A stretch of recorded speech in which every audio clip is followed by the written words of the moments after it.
Welcome to Spiritual Minefield. Today we're going to look at a believer's resolve. Stay tuned.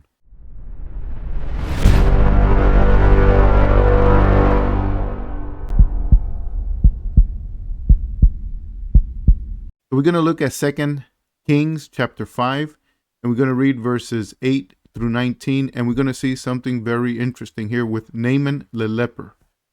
So let's go there. And we're starting in verse 8 here, and it says, Now, when Elisha, the man of God, heard that the king of Israel had torn his clothes, he sent a message to the king. Why have you torn your clothes? Please let the man come to me, and he will know that there is a prophet in Israel. So Naaman came with his horses and chariots and stood at the door of Elisha's house. Now Naaman heard that Israel had prophets that could heal Naaman's leprosy. So he went there to be healed. And we're going to see something interesting, that it's a picture of being born again.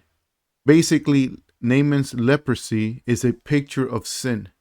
And we're going to see how this conversion occurs. And we're going to see his resolve after his conversion, after he sees God heal him. So, okay, verse 10. Then Elisha sent him a messenger who said, Go and wash yourself 7 times in the Jordan, and your flesh will be restored, and you will be clean. But Naaman went away angry, saying, I thought that he would surely come out, stand and call on the name of the Lord his God, and wave his hand over the spot to cure my leprosy. So Naaman wanted something spectacular. He wanted something that was not easy, but more difficult. He wanted something that it will be memorable. So, all right, so let's look here, verse 12. Are not the Abana and Pharpar, the rivers of Damascus, better than all the waters of Israel? Could I not have washed in them and been cleansed?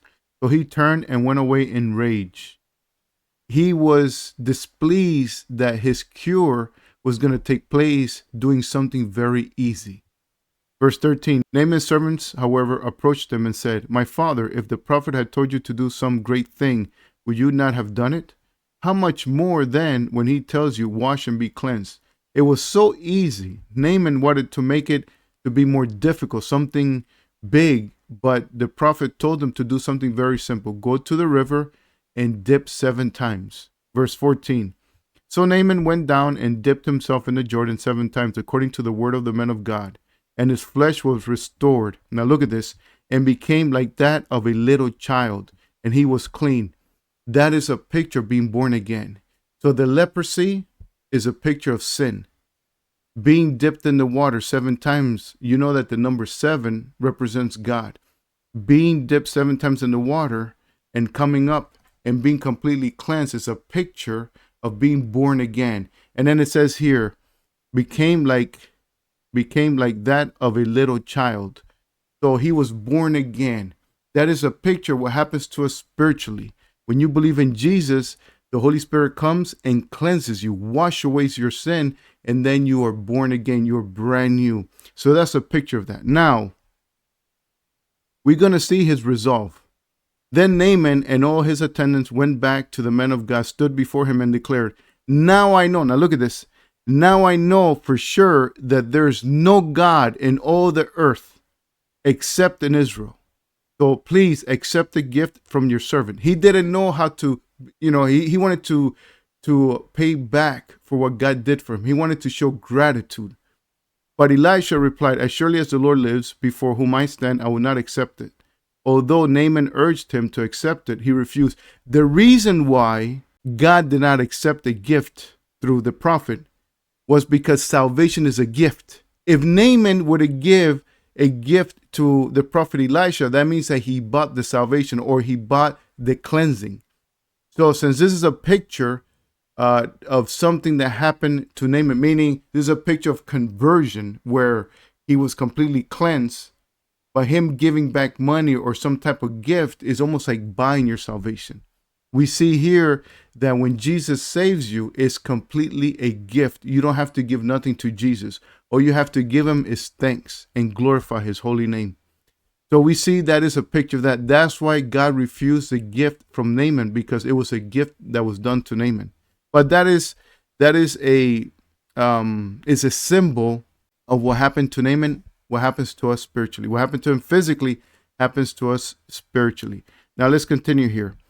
If you will not, said Naaman, please let me, your servant, be given as much soil as a pair of mules can carry, for your servant would never again make a burnt offering or a sacrifice to any other god but the Lord. Look at that. His resolve was that no matter what, he's not going to worship any other god. So if you claim to be a Christian, how do you know that you are a true follower of Christ? When you don't bow down to any idol and you only pray to Jesus Christ. If you pray to Mary, if you pray to one of the saints, if you pray to angels, if you pray to anything else or anyone else, or maybe somebody that you know who you felt was very godly and he died and you prayed to him, that is against Scripture. So here, look what he says here again. All right, so let's look at this. For your servant would never again make a burnt offering or a sacrifice to any other god but the Lord. Meaning he's only going to worship the Lord. He's only going to exalt the name of the Lord. And then it says here, yet may the Lord forgive your servant this one thing. When my master goes into the temple of Naaman to worship there, and he leans on my arm, and I bow down in the temple of Naaman, may the Lord forgive your servant in this matter. Go in peace, said Elisha.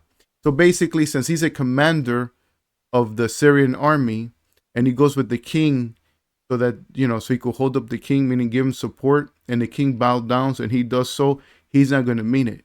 He will no longer worship the God of Naaman because his heart now is dedicated to the Lord. So he's saying, I'm not going to mean, when I bow down, I'm not worshiping that false God. I'm not doing anything. Can you forgive me? Now, the reason why he says this because he's just a new convert. And he doesn't know how to stay away from that situation until God will bring him out of that situation. So then he's asking the Lord for forgiveness if he does something like that. But anyways, we see here that a Christian who has in his heart, who is very resolved to only worship the Lord, you're going to see that he will not bow down to any other idol. He will not worship it. And that's exactly what Naaman here said.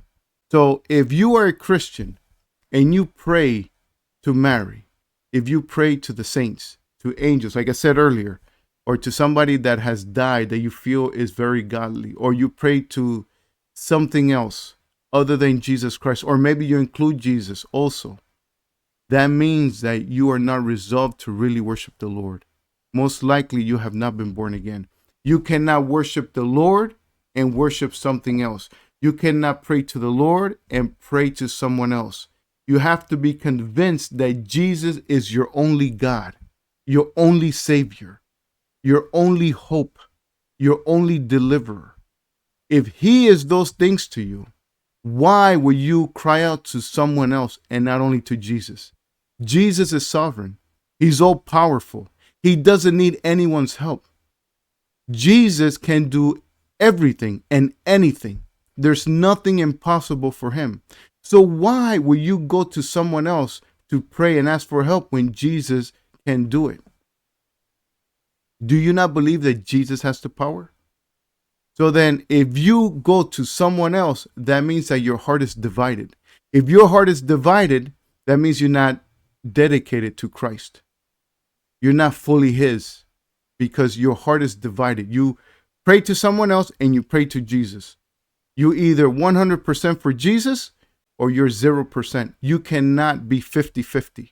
You have to be committed to Christ 100% or not at all. Because Jesus is not going to accept 99%. He only accepts 100%. So you have to be as a believer. If you claim to be a believer, you have to be resolved to only pray to Jesus and worship Jesus. So do you worship Jesus? Or do you worship Jesus and someone else? Thank you for listening.